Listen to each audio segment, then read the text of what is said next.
am Sebastian Thommen, and we are going to be chatting with Brenda Murray about why Provence is such a great travel destination, especially if you are an artist. Okay, so Brenda, you have traveled to Provence on multiple occasions and you've taken groups there.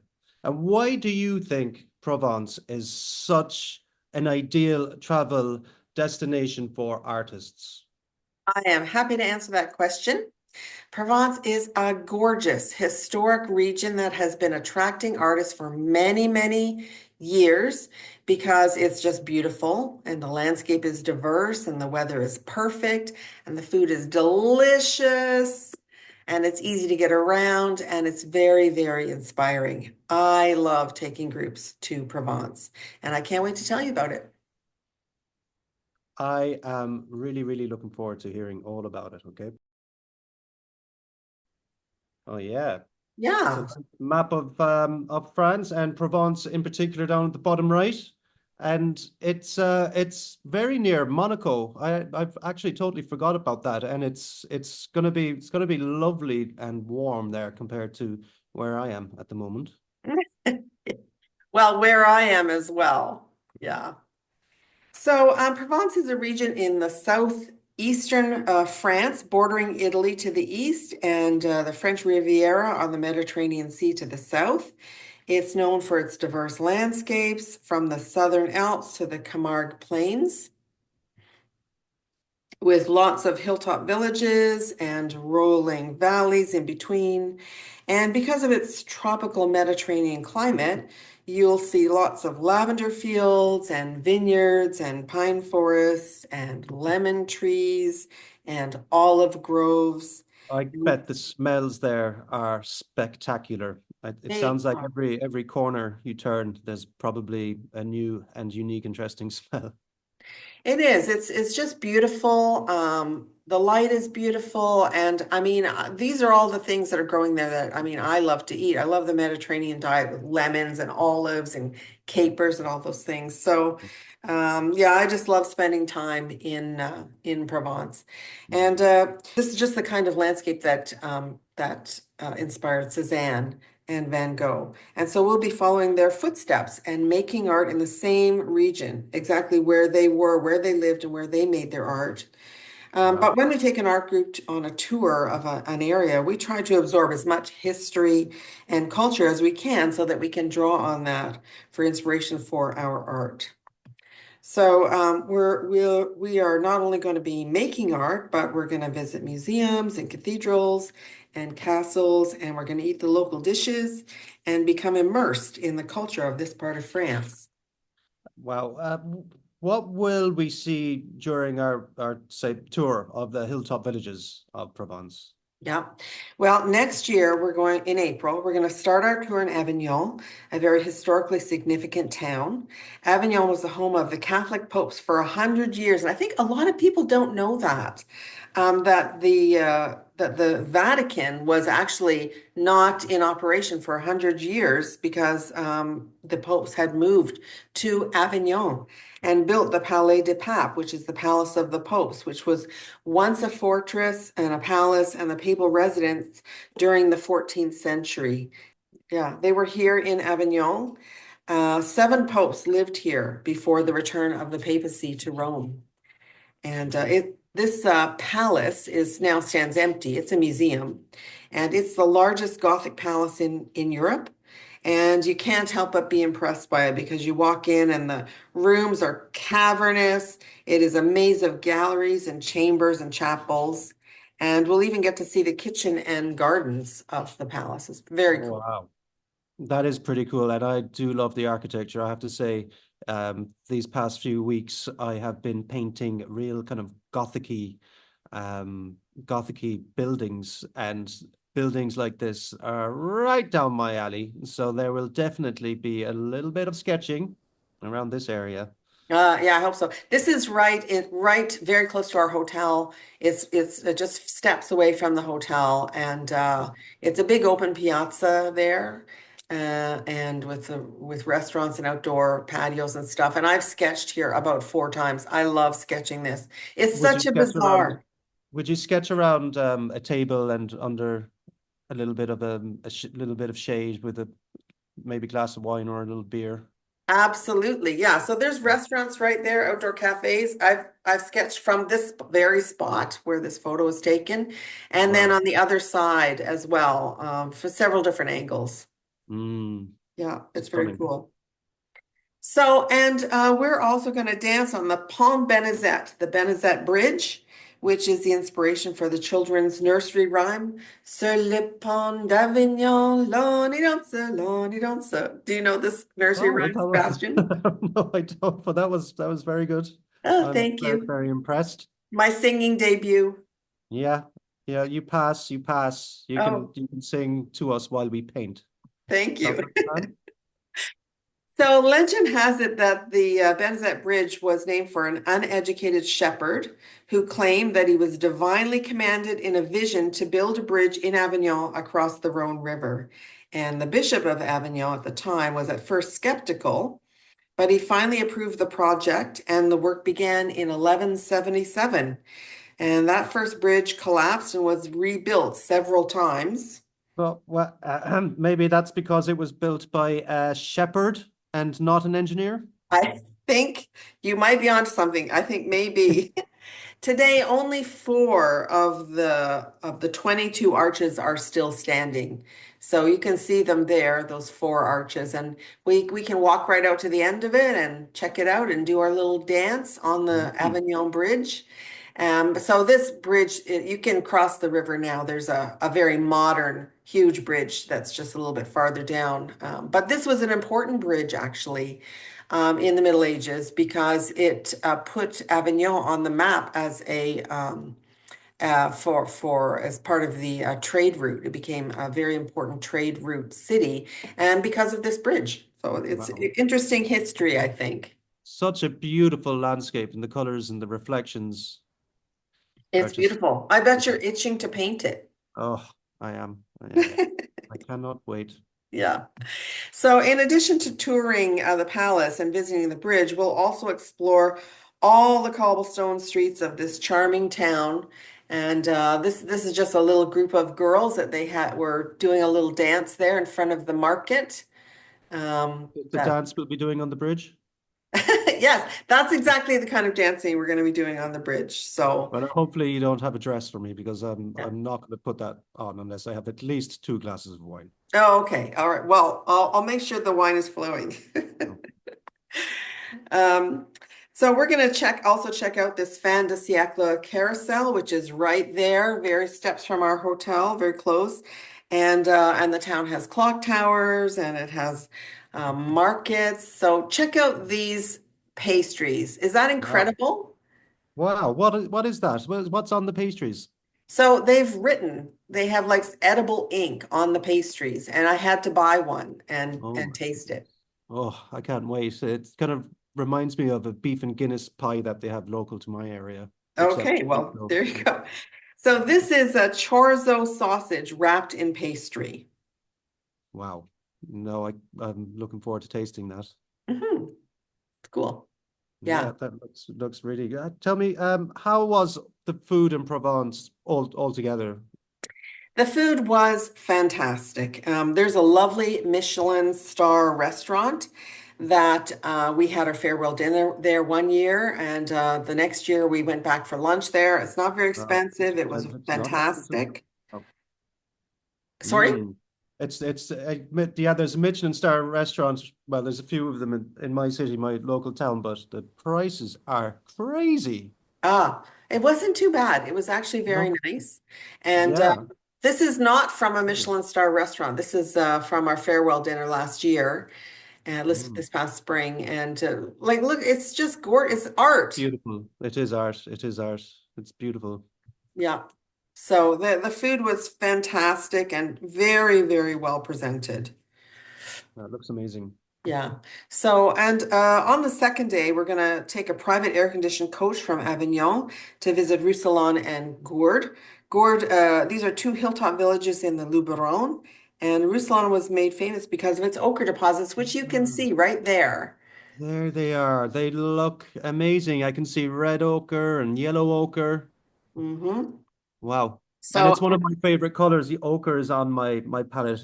It was introduced to me around 5 years ago and it hasn't left my set of yeah, colors. So it's yeah. pretty exciting to be able to see how it's made and use it. Yeah, it's going to be very cool. So, in fact, the entire town of Roussillon is painted in various shades of ochre. And after our art class, we will visit an ochre factory and we'll learn about how the red and yellow ochre is extracted and baked and manufactured.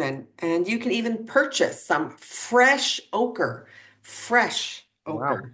Yeah, if you want Mm. at this factory. So, it's You going can to, really see it in the buildings. You yeah, can it's stunning. It's yeah, like it's very, terracotta. very cool. Yeah, it's very cool to think about that they extracted this ochre right there and then they like smeared it all over their buildings. Yeah. Yeah. And did it protect the buildings as well as give them a cool? I doubt it, but it's just the No. colors that they used, Yeah. and they explained to us how the red ochre is actually baked ochre, it's like cooked ochre, and but the natural ochre is the yellow color. Okay. Yeah, it's very All right. interesting. Yeah. So, and on our way back to Avignon, we will stop in Gord just long enough to take some pictures and have a coffee at the same cafe that was featured in the Russell Crowe movie, A Good Year. Have you seen that movie, Sebastian? I haven't actually. I Uh, haven't. That's one of the movies I haven't seen you with should Russell really Crowe see in it. it, because it takes place right there. And this is the cafe. We sat and had coffee there, and this is featured in that movie. Uh, Oh, and you mentioned Paul Cézanne as well. Yes, absolutely. So we're going to spend the third day in Aix. Aix-en-Provence is often called the city of a thousand fountains. I don't think there's actually a thousand fountains there, but on the Hmm. main street, which is Cour Mirabel or Cour Mirabeau, I'm not quite sure, that street is lined with them. And so these are actually natural hot springs. And Oh, our workshop will be held in Aix. And afterwards, we will follow the brass medallions embedded in the sidewalk that lead us to the studio of X's favorite son, the post-impressionist painter Paul Cézanne. So wow, yeah. wow. Yeah, it's very cool. So Cézanne was born and raised in Aix-en-Provence, and we'll visit his actual studio, which is set up exactly as if he had just stepped out to get a coffee. It looks like, his paintings, and we will look and we'll discover the secret opening that he Mm. had cut into the wall of his studio so that he could load up and unload his large canvases that were too big to fit up the stairs. So. Wow. Yeah, it's That, super cool. that sounds absolutely fantastic. But you also mentioned a wine tasting. Yes, we're going to go on a wine tasting. Um, on the fourth day, we're going to visit Minerbe. This medieval hilltop village has a gorgeous view of the surrounding countryside in several directions. So you can choose which direction you want to be looking in to make some landscape paintings there. Mm. Um, and afterwards, we're going to stop in Bonnieu just to explore the town and see the view and snap some pictures. And then on the way back to Avignon, we will visit a beautiful local vineyard for a wine tasting. And we'll visit their quirky little corkscrew museum, which is on site. And it's going to be super fun. We'll get your wine tasting, I promise. Okay, okay, that sounds delicious. I cannot wait. And I promise we can keep it till after the sketching. I think that's a good plan. Yeah, yeah, I think so. That's absolutely amazing. So we'll do a tour of a palace, correct? And we visit an ochre factory. Yeah. Uh, we visit hilltop villages, Hmm.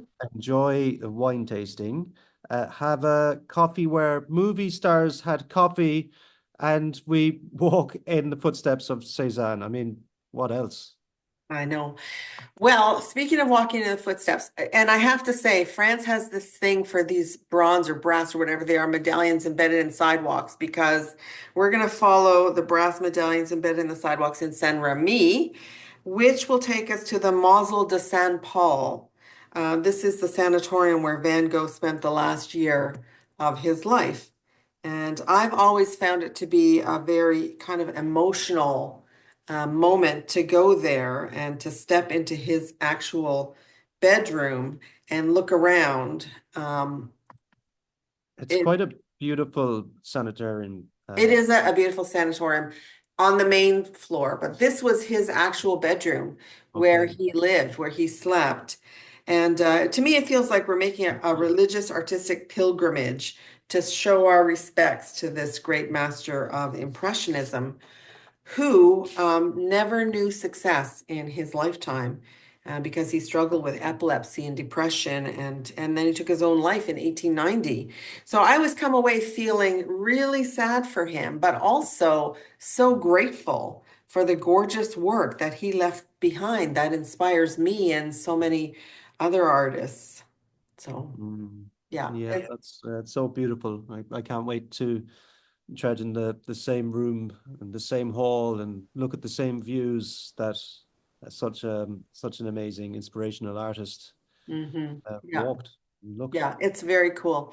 So an interesting thing is that after we visit that sanatorium, we're going to go right next door to see some Roman ruins.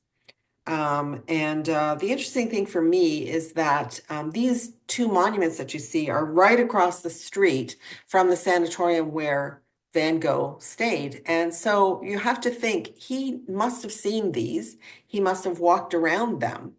And we're going to be walking around them literally in Van Gogh's footsteps. And I just think it's kind of interesting to think that I mean he wasn't locked up in his room or anything. He did paint the irises in the garden and he painted the olive groves next door. And he must have wandered into the Roman ruins that were right next door and looked around. And I just think that that's fascinating, even though these Roman ruins were first excavated in 1921, which is about 30 years after he died. But you know, they couldn't have entirely been covered over because if you look in the foreground, there's some pillars that are standing up there, and you know, there's some things that must have been visible for Van Gogh. And I think it's just, I don't have evidence. I just think he must have walked around. Yeah, it wouldn't have all been covered with trees, surely. No, I don't think so. Yeah, I could be wrong. I don't have any evidence. But if you yeah. see this building right here in the middle of the screen, that is the Mm. sanatorium Right. where he was. So Okay. I just feel like he must have been aware of these Roman ruins. So we will literally be walking in the footsteps of Van Gogh and Cézanne during this trip. Wow, that's so cool. That's so cool. Brenda, thank you so much for chatting with me today. Thank you, Brenda. Thank you so much. That was really, really, really, really nice to see all of the images and what to expect in a artist vacation in Provence. And if you'd like more information, guys, about our upcoming Hilltop Villages vacation in Provence next spring, then visit www.studio56boutique.com. The registration deadline for this workshop is November 26th. So we're really looking forward to heading over there and exploring and tasting all that is to offer. I have some questions. Oh, go for it. Yeah, yeah, yeah. Hit me. Yeah. So Sebastian, what if people are beginner watercolorists? Oh, people, well, this is open to all levels, and sometimes it's nice. For people to have a clean slate and to start fresh as well. They might not have picked up any bad habits, so I can whip them all into shape straight away. But also the more advanced artists, this is it's a vacation. It's a time for playing. A lot of my all of my workshops, I want to get across that it's playful. It's playtime. This is time to bring out your inner creative child and just play. And that's how we learn the most is through play.